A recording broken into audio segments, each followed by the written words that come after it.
ভেদিরা থেকে ছেড়ে আসা বরিশালের লঞ্চ, বরিশাল থেকে ছেড়ে আসা ভেদিরিয়া লঞ্চ কিন্তু ভেদিরিয়া ফেরিঘাটও ঘাট দিচ্ছে, যেটা ভালো উদ্যোগ। কারণ হচ্ছে যে এখান দিয়ে ইলিশা লঞ্চঘাট কাছে, অনেকে লক্ষ্মীপুর থেকে, নোয়াখালী থেকে বা চিটাগাং থেকে এদিকে বরিশাল যাতায়াত করেন, তো তাদেরকে পুরো ভোলা শহর ঘুরে বেদিরা লঞ্চঘাটে আসতে হয়। বাট বেদিরা ফেরিঘাটে আসাটা অনেক সহজ ইলিশা ঘাট থেকে।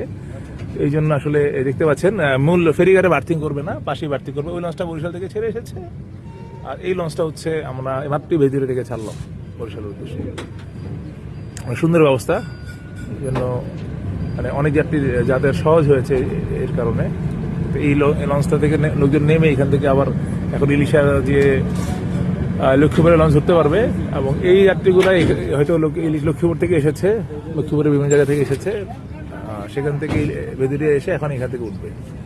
আচ্ছা, এই লঞ্চ যেমন 8টার লঞ্চ 8:10 এখানে ঘাটছে, 8:08 বাজে, 10ও বাজে নেই, হয়তো 10 মিনিট বাড়তি ধরতে হবে আর কি বেদিরিয়া থেকে।